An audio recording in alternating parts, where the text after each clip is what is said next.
Good morning. Grace to you, peace to you, welcome to you. I call your attention to announcements. There are all kinds of things going on as usual in this time of year, in this season, and continue to lift up the work of our congregation and the leadership of our congregation in prayer. I want to lift up a couple things. One is this afternoon is the solstice concert, and it's a great way to celebrate this time of year and celebrate this season. So I invite you to take a look at the information there and that you participate, that you would attend for the solstice concert. And as our ushers are passing out the connection count friendship pads, please sign those so that we can stay connected with you and you can be sure to be in touch with us. Also, Rob and Annika are back in this country, and we are glad that they are back. They are finding their feet again, literally and figuratively. So they did email and said they wouldn't be here this morning, but they hope to be joining us very, very soon. If you wanted to reach out to them, feel free to make out a thinking of you card or to email them or give them a call. I know that they would appreciate that. And then this morning, before our worship service started, Sue Lefebvre was signing her books, and they make great Christmas gifts, right, Sue? Right, okay, so feel free to visit with her, and she'll be speaking about her book and the interpretation of this event, the meaning of this. And she'll also be available in Smith Hall after worship during coffee chat if you want to get a book or a t-shirt, so we will have that as well. This morning's theme, Advent theme, is moving from despair to hope, and it seemed to me to be a very appropriate theme by which Sue could speak to us about immigration. So we're glad to be tying all of these things together this morning. Well, I invite you to take a deep breath. Hey, hold on. Invite you to take a deep breath. And we use this moment to center ourselves, do our best to step away from all the clutter and demands, to take a deep breath and to be reminded that you are loved, and that you are valued, and that in this space and even in this world there are moments of peace. We wish you peace. No matter who you are or where you are on life's journey, you are welcome here. I invite you to stand and that we would sing our greeting to one another. Feel free to look around and catch each other's eye. And again, it's a way of welcoming each other.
We have lit 2 candles, one for peace, one for joy. Today we light the 3rd candle, the candle of hope. We light it knowing full well that hope is often elusive, and in some seasons of our lives, it is almost completely absent. Yet, in this season of Advent, we trust that God is never absent from us. God is always preparing something new, and even where there is despair and discord, whether between countries, within families, or within our own hearts, God is present, gently leading us to new possibilities. Loving God, In this time of preparation,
Good morning. I just wanted to tell you a little bit about, I guess, the genesis of this poem, and that it began with Sue's interview with Ken this past spring about no more deaths, and the story of Dr. Scott Warren, who had been arrested for his work with humanitarian aid, and his story in particular about having found the remains of multiple people and their bones, and how then he found himself every time he met a new migrant, a new immigrant, a new traveler, he could see those bones. And it's kind of the genesis of a poem, this poem, and it is called The Road of Bones. Where are you going?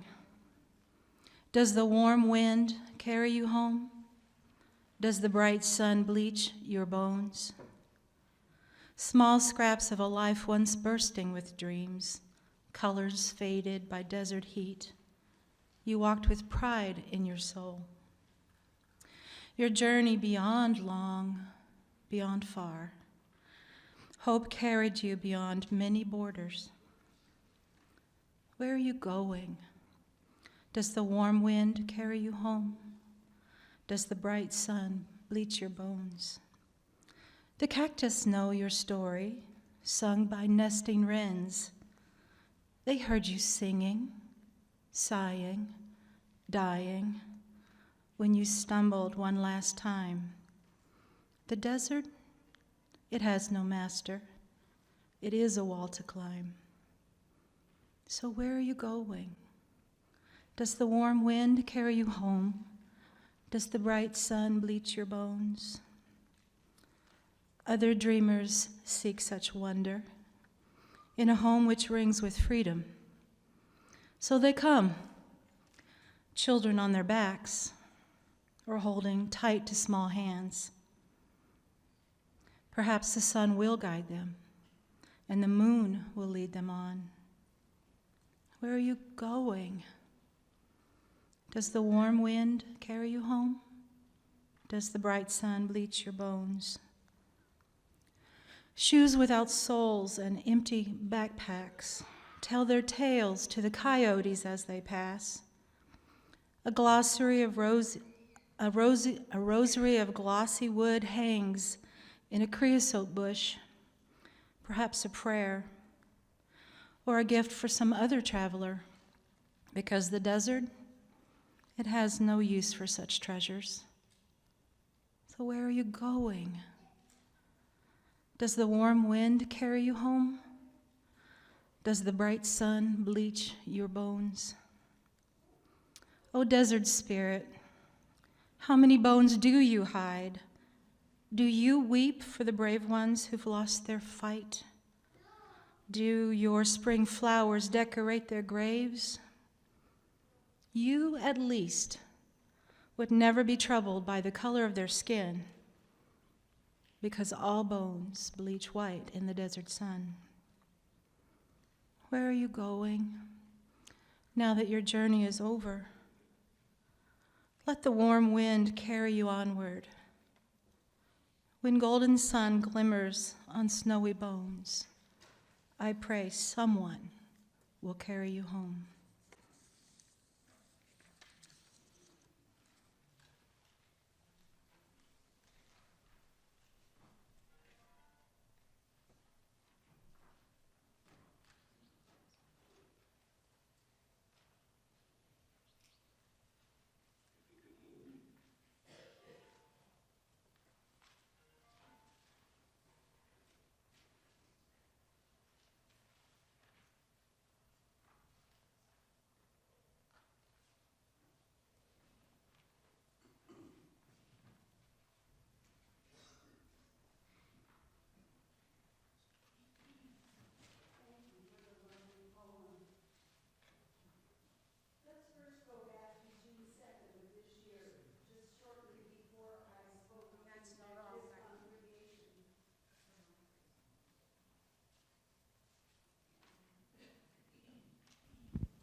I said thanks for the lovely poem. It really touched my heart. Now let's go back to June 2nd of this year, about a week before I spoke to this congregation before. Dr. Scott Warren and 8 others had already been tried for putting out water in the desert and otherwise helping migrants in 2018.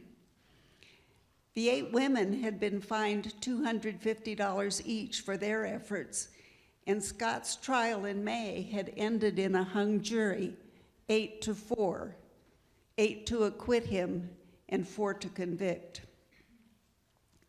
The many humanitarians working in the Ajo area where Scott was had been stunned when those arrests took place.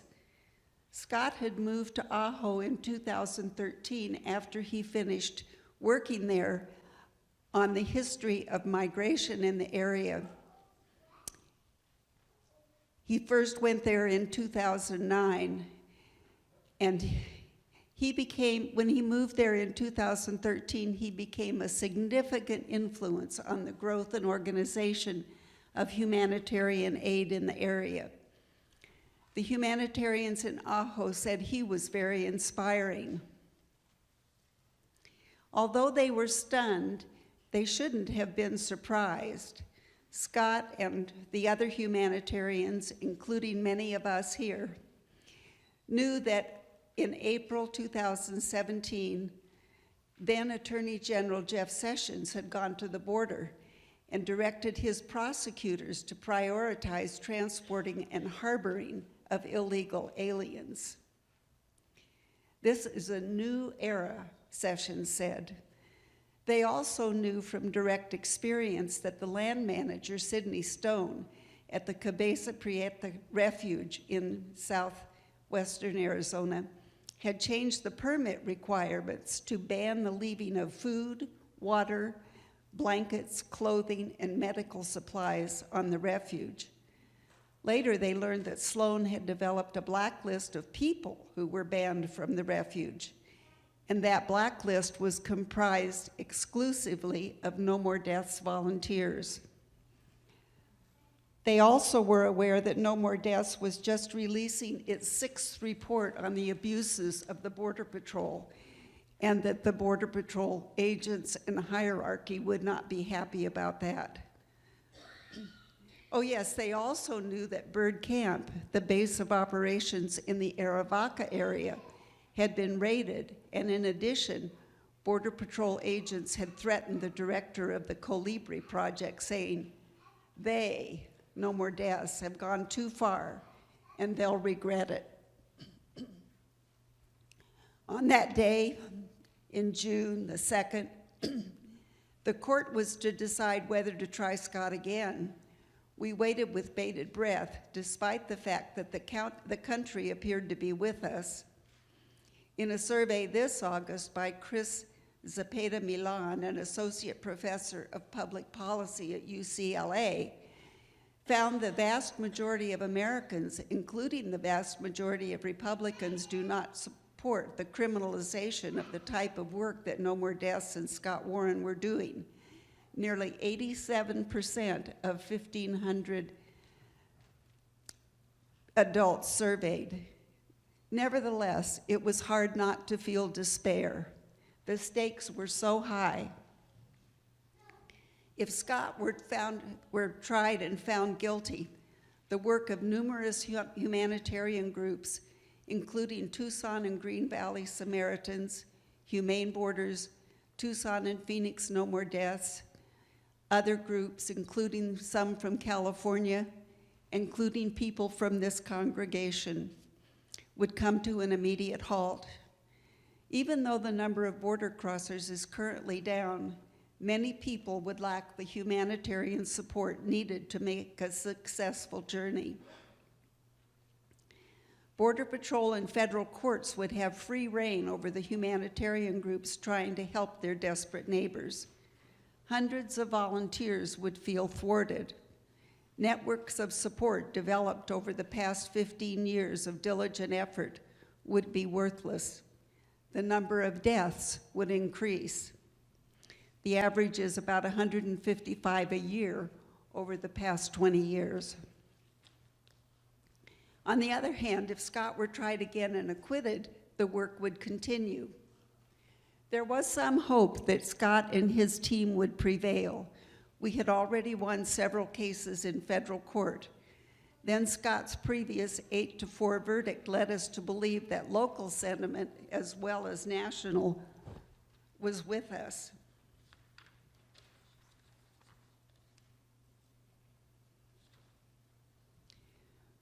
Why would the U.S. Attorney's Office spend the time and the money to try Scott again?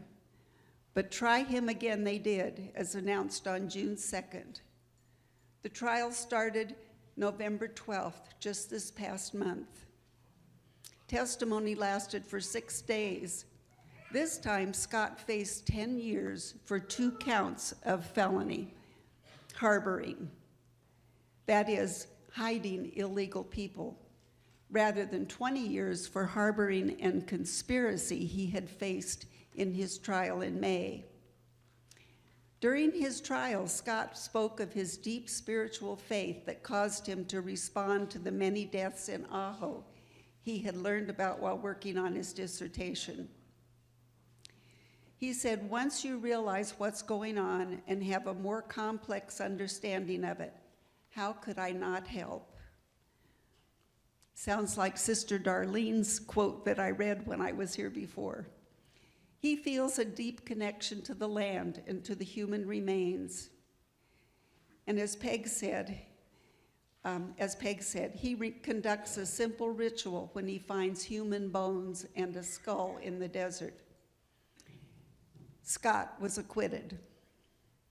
At the end of his trial, he said, "I know what the effect of all this has been and will continue to be: a raising of the public awareness, a greater consciousness of the humanitarian crisis in the borderlands, more volunteers who want to stand in solidarity with migrants, local residents stiffened in their resistance to border walls and the militarization of our country, and a flood of water into the desert at a time when it is most needed."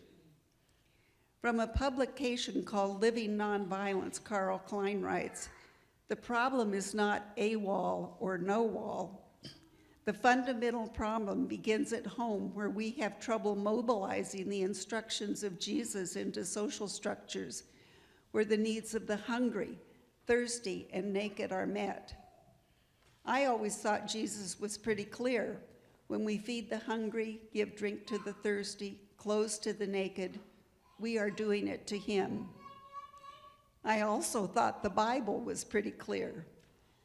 There are at least 22 references to taking in the stranger in the Bible. It appears these days that America will be made great again by putting Jesus and his followers on the scaffold a fitting symbol for the struggle between human empire and God's kingdom. We're not sure what Scott plans to do. We're not sure he knows what he plans to do. He has many possibilities. He was teaching geography at ASU when he was charged and subsequently let go by ASU. He could teach elsewhere. He could stay in Ajo and continue to work with the humanitarians there. He could work other places on humanitarian and border issues. His future is open and filled with promise and hope, as is ours. Last week, Jean wrote to Scott, inviting him to come to Phoenix, and we hope that he will be able to speak here. And as the Ajo humanitarian said, he is very inspiring. Amen.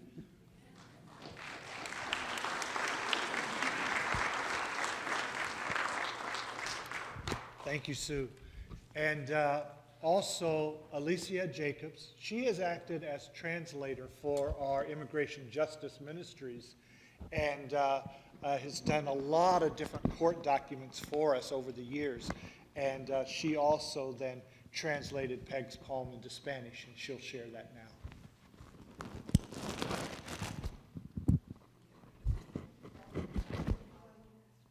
Oh, up there. You need a microphone.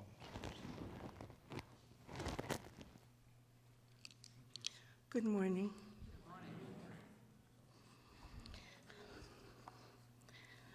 I need to warn you, I translate documents, but I've never read them in public.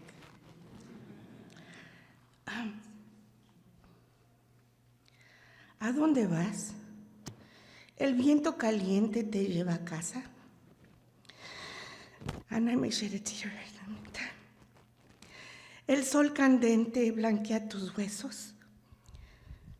Pequeñas migajas de vida, una vez rebosantes de sueños, colores borrados por el calor del desierto. Tú marchaste con orgullo en el alma.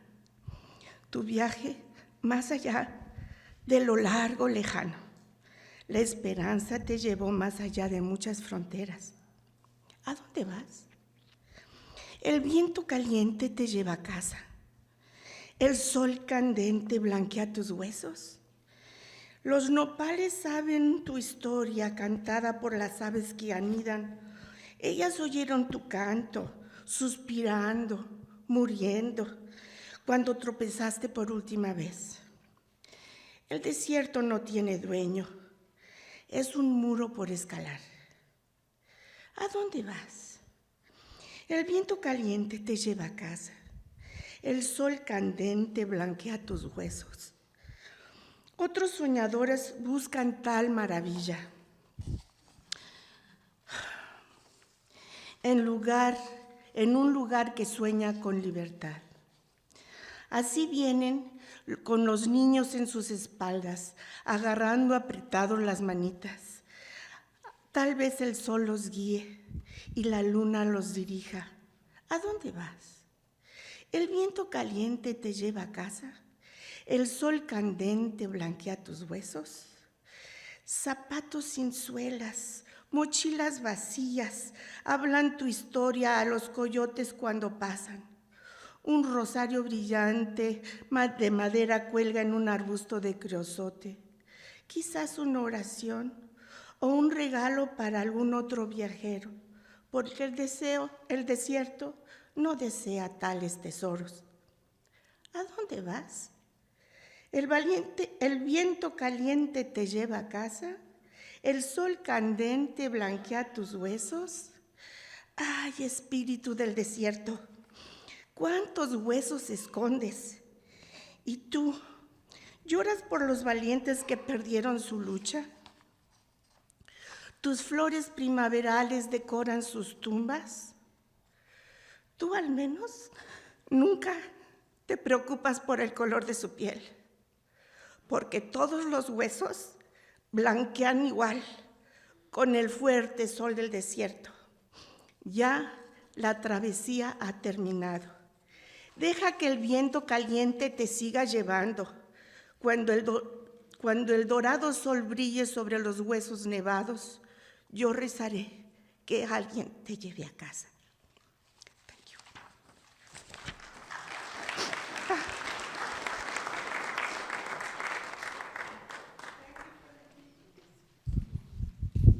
Oh, you're so welcome. And so with celebrations, we celebrate the human spirit of compassion. We celebrate vision.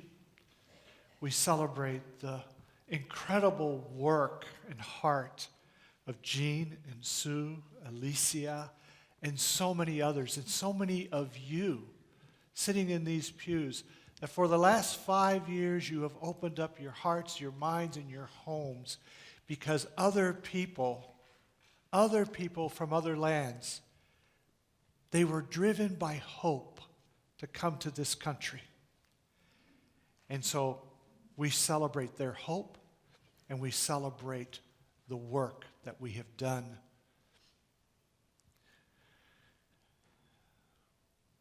We are all on this planet together, and we are all one family, and we celebrate that.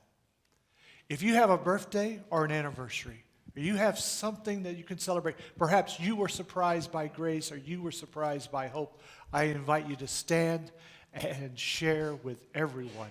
We take a comprehensive view of life, which means the whole thing, because even when it's hard, there is still love, and we celebrate that. So we'll start on this side, and we will move across this way, and we will share our celebrations. Liz. Good morning. I'm Liz Curry, and I'm speaking to you as acting director of the preschool. My celebration is actually an opportunity. I think it pales in terms of the work that we've just heard about. But the preschool is in need of somebody to work in the kitchen starting with on January 6th after the winter break. It's a morning job. You have to love the kitchen. You have to be okay with kids running around. If you are interested or know of somebody who might be interested, please feel free to contact the church, which is the same number as the preschool, and I would love to discuss that opportunity. Thank you. Liz, before you move on, could you tell us a little bit about tater tots? Tuesday. Tater tots Tater are on tot Tuesday. And it's your favorite meal? Yeah, of course. Yeah, okay. There's an inside joke. Ask her about that. Abbott. Yes. Good morning. My name is Abbott, and earlier this fall we had a lovely pick-a party where a bunch of you came and saw a show at Starlight Community Theater that I was a part of. And a lot of people had asked, when are you going to do another one? And I now have an answer. I got cast in another show. Yay. The show is called Murder in the Air, H-E-I-R. It's a murder mystery farce. And it's going to be in January. There is a Sunday matinee. We won't have a pick-a party attached to it this time, but if a bunch of you wanted to come all together and sit together like we did at the show in the fall, I can reserve a block of tickets for a much cheaper price. So if you're interested in coming to see the show, you just come and talk to me at Coffee Chat so I can kind of get a rough number of how many people would like to come watch Murder in the Air. Thank you. Phil. I just wanted to mention, since we won't be here next week, that the 23rd is Shannon's birthday. Happy birthday. All right. Very good. Gene. I'm Gene McWhorter, and I have a couple announcements. The first one is I am coming out of retirement at 2 o'clock this afternoon. So if any of you are attending the Solstice concert this evening, I will be driving the rocket once again. Yay. So, all right. so I'm unretiring myself. The second announcement I'd like to make is if you are sitting next to someone this morning who smells extraordinarily wonderful for some strange reason, it may be to the fact that they were at a pick-a party yesterday that was sponsored by my daughter on essential oils. So I'm not going to point people out, but if you walk by, I think about 15 of you here, and they smell really good, there's a reason for it, because they have made oils for themselves, and I understand they've made a lot of Christmas gifts as well. And they would include things like for strength, for health, for love, for spirituality. And it was just a wonderful party. Thank you. Wonderful. So And when Gene will let you smell his beer. so when we greet each other, we should smell each other as well. Wonderful. All right, Karen. I don't want to be smelled, thank you. Okay. Personal space issues. I'm celebrating a couple of December birthdays. My mom, who arrives on the 27th, her birthday was Thursday, and she is 72 this year. And then my baby number last, Martha Grace's birthday, is this coming Saturday, and she will be 14. Wonderful. Happy birthday. All right. Dr. Becky and Margot. Yes, a couple of celebrations. Tomorrow is our first anniversary. We were married here in this church last year. And the 21st is my birthday. Wonderful. Congratulations. Very good. Thank you. I'm celebrating a young woman that I met, and she's not here today, but she has 2 young children. I've been trying to help her. She has a baby who is size 3. I'm looking for clothing, anything that can be spared. And she has a little girl who's 2 and a half. I'm not sure what size that would be. I think you can just look at clothes and figure it out for a 2 and a half year old. Anyway, I told her that I was going to ask the church for some support. So I'm just putting it out there. And Lois said it was okay to ask this morning, so I want to make sure. Wonderful. Yeah. I'm glad you asked. Thanks for sharing. Linda. I think Kathy's wonderful to help somebody that she met on the street. So, in a thrift store. In a thrift store. In a thrift store. And I think it is very compassionate. I just want to say I'm celebrating today Allison Pape. She just graduating from Arizona State University. And this afternoon we're having a big celebration, open house for her. We're all very proud. This is quite an achievement. She did it in 3.5 years. So, whoa. Wow. Good. Congratulations. All right. Hubert. Hi, hello. My name is Hubert, and my celebration is that my sister gets here tomorrow. She's moving here permanently, so I am so excited. I'm so happy. So I look forward to her getting to meet all of you. But yesterday, when I was thinking about how excited I was for my sister to come here, one of the main reasons was that I kept thinking, I was like, oh, finally I'm going to have all of my family in one place. Because in the last 3 years, I have had I believe, the utter joy of getting to know the Heintzelman family, whom I consider my blood family, so nobody's gonna come and make me change that, but I get to have everyone in one place, so, in case of some interesting stuff happens, we're all here together. Amen. So I'm just very happy to have my family in one state. Very, very excited. Thank you. Thank you. Hi, Roy and I are celebrating birthdays. His was on the 11th, and now he's old. Yes. And then on the 18th, I will join him. Okay, very good. Oh, just real quick, we had work day yesterday, and it was kind of tumbled a little bit, but anyway, Philip, Ben, Chris, and Tony, thanks so much for coming out. We appreciate it, and thank you for all your help and for your dedication to keeping this campus looking good. Thanks. Amen. Thank you. Sharon. Good morning, Sharon Ray. Dewey is on the thinking of you list, so if you want to send him a card, that would be great. He's having some heart issues, but I'm sure he's going to be fine. He probably will have a stent put in and maybe have some heart things, but now they don't even have to cut into you. They just take a little wire and go in there and wiggle it around, and he'll be fine. Yes, that's the technical term for it. Thank you, Sharon.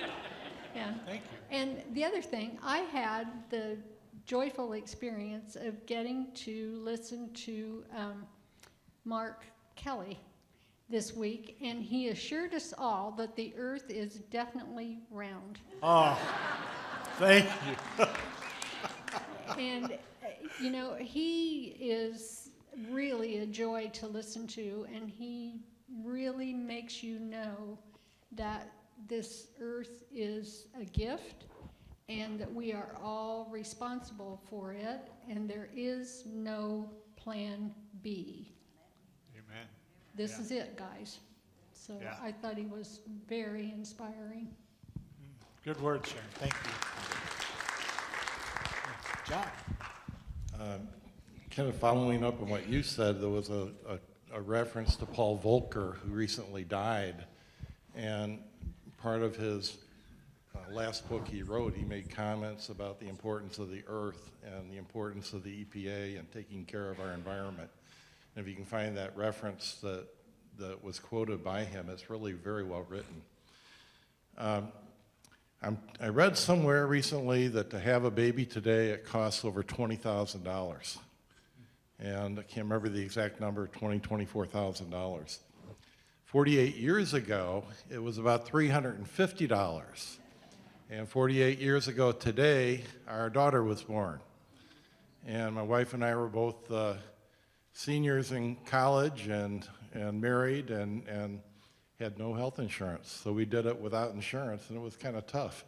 Our daughter came in this world. She was a member of this church. She now lives in Delaware. And I'm very proud of her. We butt heads a lot, but I'm very proud of her. She takes on all kinds of things for charity, whether it be support of Susan G. Komen or helping other people with Susan G. Komen, or scouting, supporting her kids with scouting. And a few years ago, she supported a program called Ragnar, where people do a run from, I think it's from Wickenburg to Phoenix somewhere. And she fed 800 people in one night as kind of a fundraiser to help herself and her other people for Susan G. Komen. And I thought she took on more than she could handle, but pulling people together and kind of doing her thing, it worked, and she did it. And she's really kind of an amazing young lady. Wow. But Wonderful. today is her birthday. Well, happy birthday. Wonderful. Hey, you know, we start over here and go this way. It's okay. I know we do. Yeah. I know we do. But keep in mind, there's a big circle of life. Yeah. Excellent. Okay. So, you know, does go around, does come around. And you probably won't read this like in the statistical sheets in the paper tomorrow. I won't hear anyone else, but there is a member of our congregation that changed his name. And his name is actually Rock, and I think it's because it was something biblical about Peter. So I would like to introduce to all of you, Rock Johnston. Rock. Rock. Rock, thank you. So from this day forward, when he sticks out his hand to greet you or his fist to greet you or gives you a kind hug, it's Rock Johnston from now on. Okay. And also, I just want to wave to a couple of my friends. Hi, Misael. Hi, Darlene. All right. Thank you. Hi. I'm Irene, yes. I'm kind of hidden here, but that's okay. I'm Irene Scarlett. I am celebrating the fact that all 6 of the specialists involved in my care have agreed that I can go east for the holidays, so I will be with my entire family. But I wanted to wish everyone in my Shadow Rock family a very happy, merry, and warm Christmas. Thank you. Thank you, Irene. We're glad you're going to be with your family. Wonderful. June. I'm a Q because I'm outside the circle. You are. You are a Q. Anyway, we have 10 birthdays in our family in December. And the latest one is my daughter Sharon, and she turned 50 on the 13th. And most of us got together at Arriba's and celebrated last night with a dinner. Wonderful. Congratulations. All right. And you also are outside the circle, which makes you a Q, a cutie. Cutie. Aw, I think I'll keep him. Okay. We are celebrating, our youngest son bought a house. His very first home, and he moved out on Thursday. And the last time he moved out, I don't know, about 5 years ago and came back in a year. I went around for the first week singing sunrise, sunset. She did. I haven't started that yet, but it could happen any day. But we're very proud of him and very happy for him. Amen. Amen. Thank you. All right. All these celebrations of the human spirit. And we will now sing our celebration song.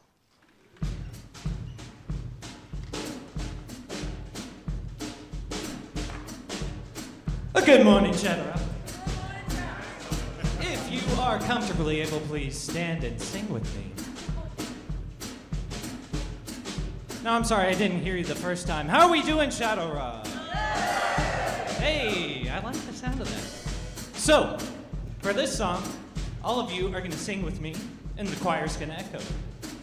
And with further ado, here we go.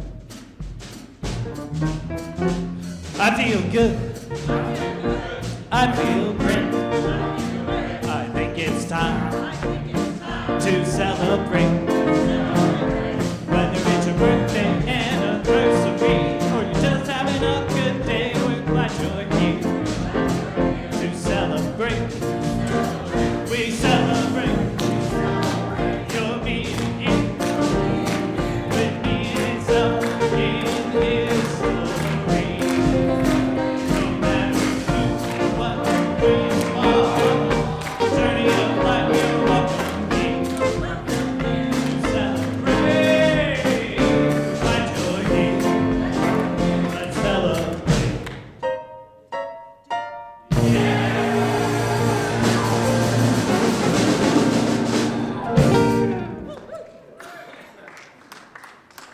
Oh, God, that's great.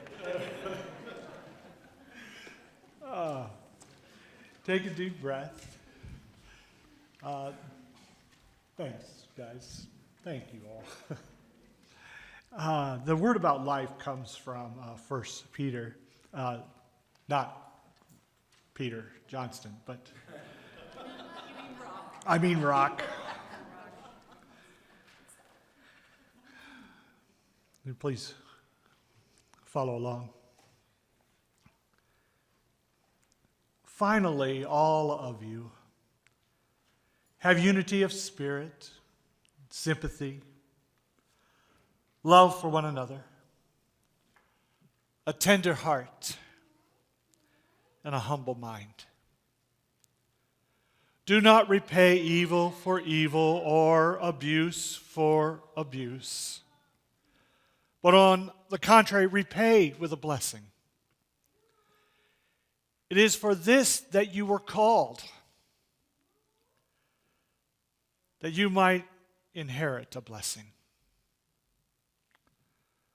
For those who desire life and desire to see good days, let them keep their tongue from evil and their lips from speaking deceit.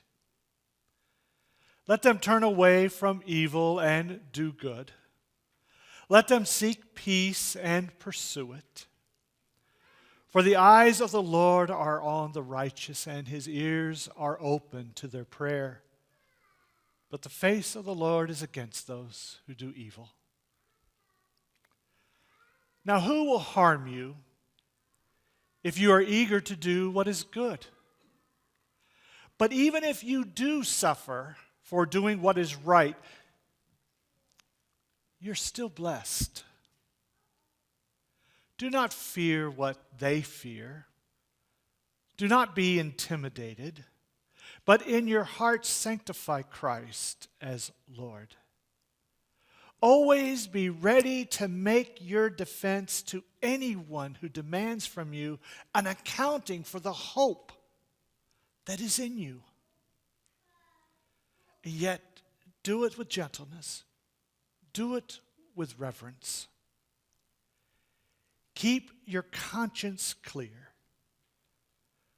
so that when you are maligned, those who abuse you for your good conduct in Christ may be put to shame.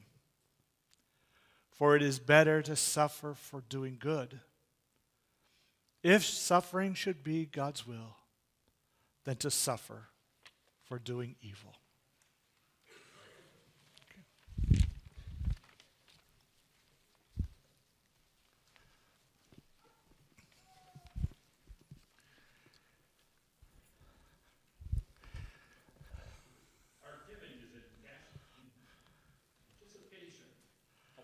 That reflects God's dream of abundance, freedom, and peace. In this season of anticipation, our offerings reflect our hope.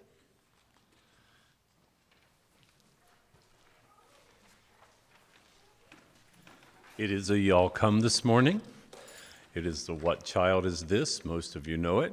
I have copies, so please come and join us.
Thank you all. All right. So, what do you call an elf wearing earmuffs? Anything you want. He can't hear you.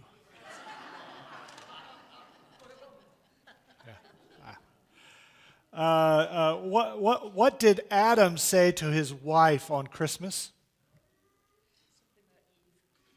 It's Christmas, Eve.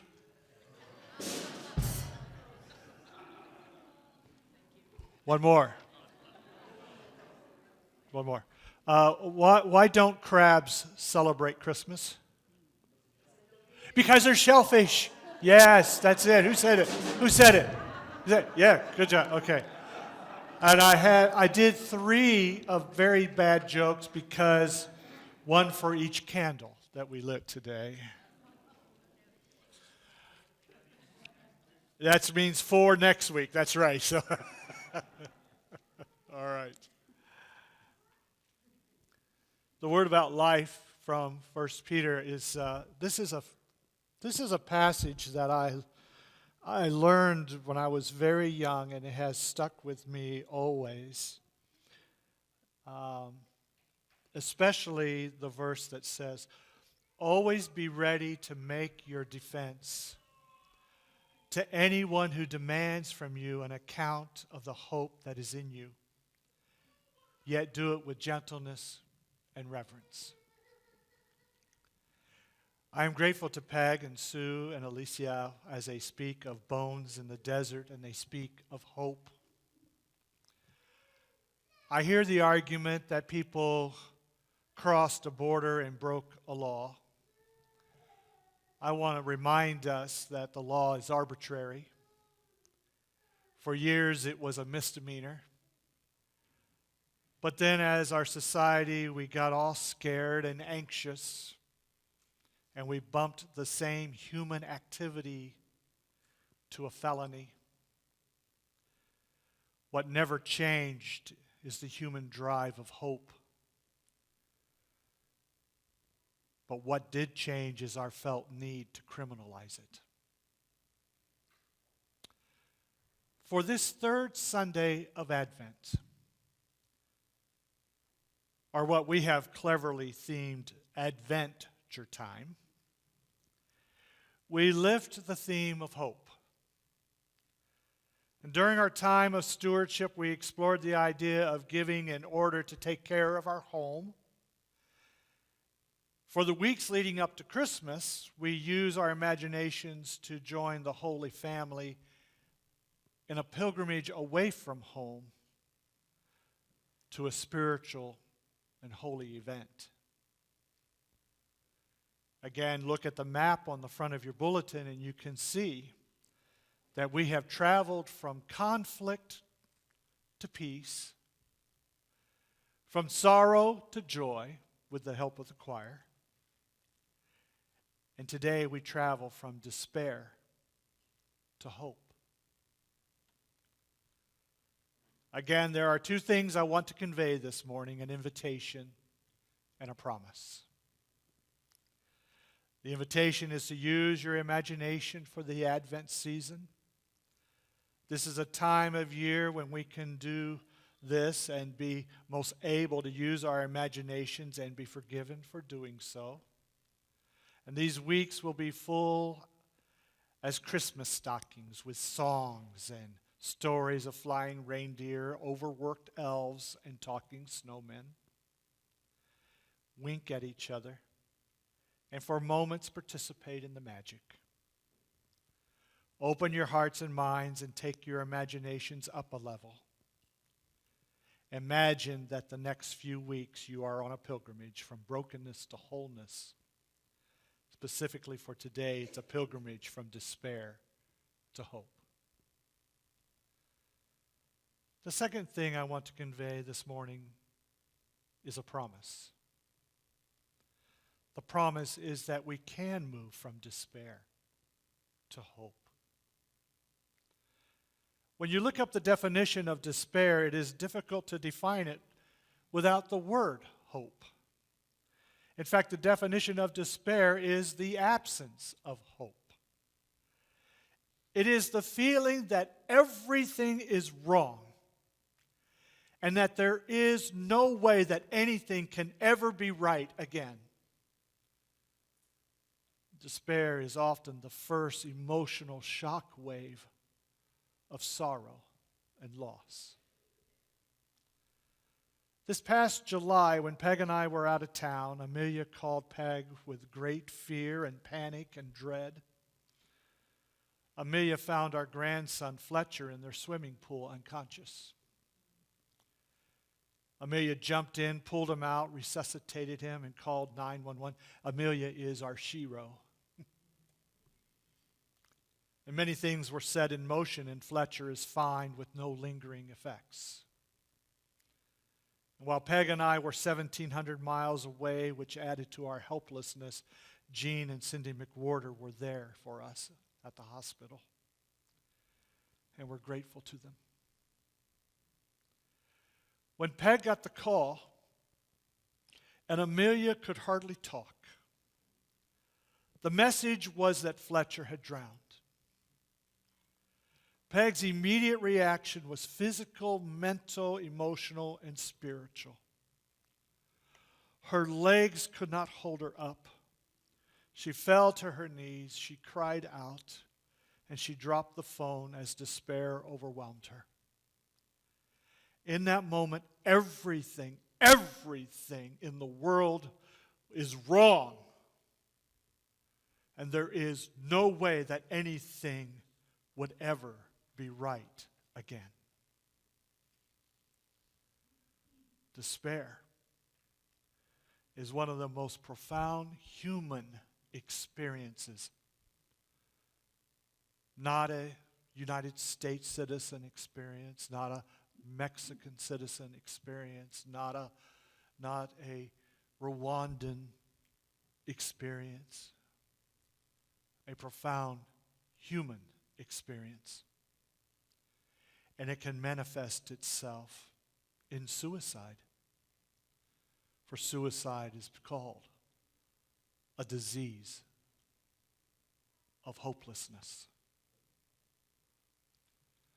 According to Law Enforcement Today magazine, the Rudderman Foundation reports that suicide is 20% higher among first responders than it is in the civilian population. As first responders see the best and the worst of humanity, they need help in processing the emotional toll that their jobs take on them so that they do not get lost in despair. According to Military Times magazine, quote, in the last 4 years, the official government estimate on the number of veterans who die by suicide has gone from 22 a day to 17 a day in the latest Veterans Affairs report. But the rate of suicide among veterans didn't decrease over that span. Instead, it was the way that the government figures out and sorted and presents the facts. That's what changed. In contrast to this, our church, yesterday we hosted a group of veterans whose mission is to find other veterans and to enter into a conversation about what kind of political leadership do they want representing their views, representing their experiences, representing their values. See, they're not getting lost in despair. They are working their hope. And they find a home here at Shadow Rock. One summer when Peg and I we led a group to the Cheyenne River Reservation in South Dakota, we arrived at the news that 11 Native American teenagers had committed suicide on that reservation within the last 3 months. You see, they arrived at a moment in themselves when everything everything in the world is wrong, and they have no way of seeing how it could possibly, anything could be made right again. That is despair. We see it. We feel it.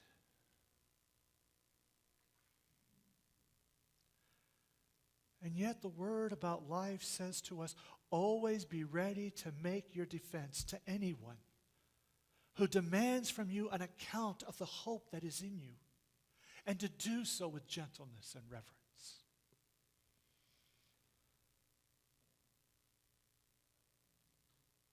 You see, to do this, it means that we must have hope in the first place, because we cannot share what we do not have.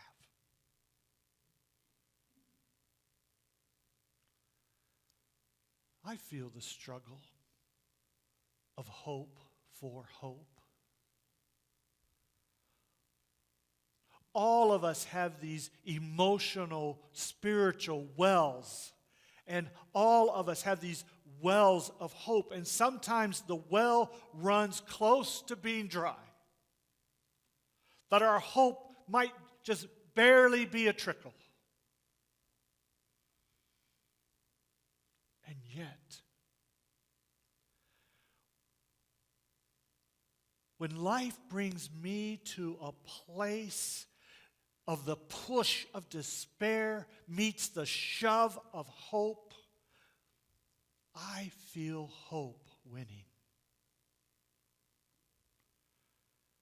I do not hold a conviction about the goodness of life as some kind of rationalization, some kind of defense mechanism against despair. I'm not rationalizing, and I'm not delusional.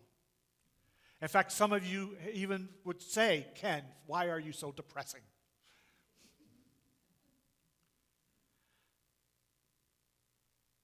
But I share with you not a conviction that I hold, but rather a trust, a conviction that holds me.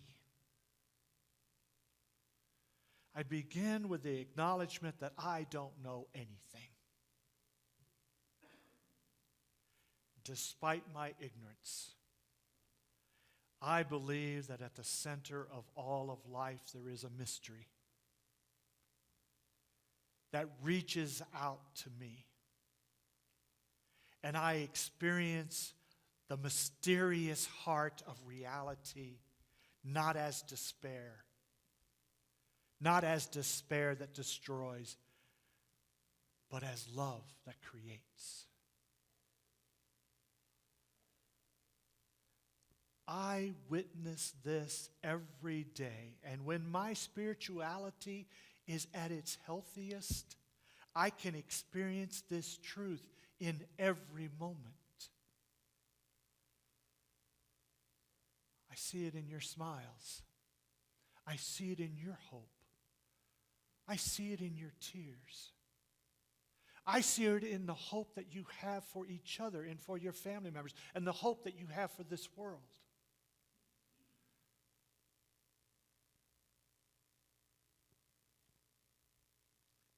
There is so much ugliness in the shallows of life,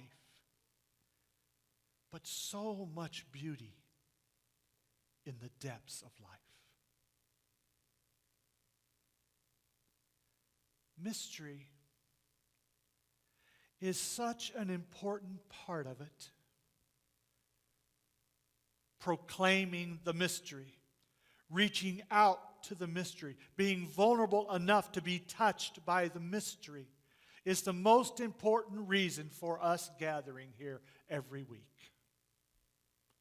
It is not the warm fuzzies. And don't tell Heidi, but I'm going to say it. It's not even the offering.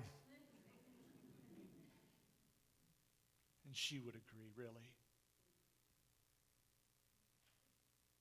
It is the mystery. I love Flannery O'Connor. She wrote, quote, "The task of the novelist is to deepen mystery. And then she pauses and she says, but mystery is a great embarrassment to the modern mind. It's so sad. We are in this great spiritual paradox. We want to resolve all mystery, and yet we want spirituality. We want to experience mystery, but we struggle to be vulnerable with each other and vulnerable to the way life is. When we cut ourselves off from mystery, we cut ourselves off from hope. Our time together is for letting the mystery be, rejoicing in it, celebrating it, affirming it, letting it fill our dry wells of hope. And even now as I speak to you about it, I do it a great injustice, and I'm sorry. I speak of it as if it's a thing that's a part of our lives, a thing that we look for and seek out. And the truth is, mystery is life itself. We breathe it the way a fish breathes in water. And so the word about life, always be ready to give an account for the hope that is in you. And yet do it with gentleness and reverence. I hope you hear the subtext in this word about life. I pray you have hope for yourself. And so then you have something to share with others. People are desperately looking for hope, and when they see it in you, they're going to ask you about it. Unless they have become so cynical as to dismiss the hope that you have. That is tragic. But that's also on them. When you are asked for an accounting of the hope that is in you, be ready. Also do it with gentleness and with reverence for them and the mystery that is beyond us. And most importantly, the gift of mystery that is in us. Amen.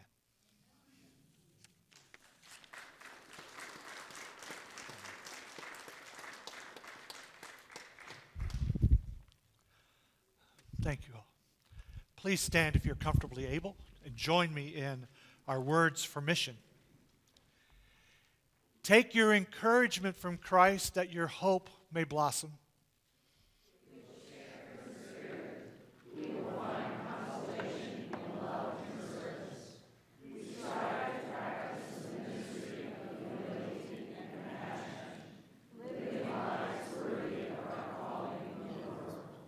Know this, God is at work in us, empowering us.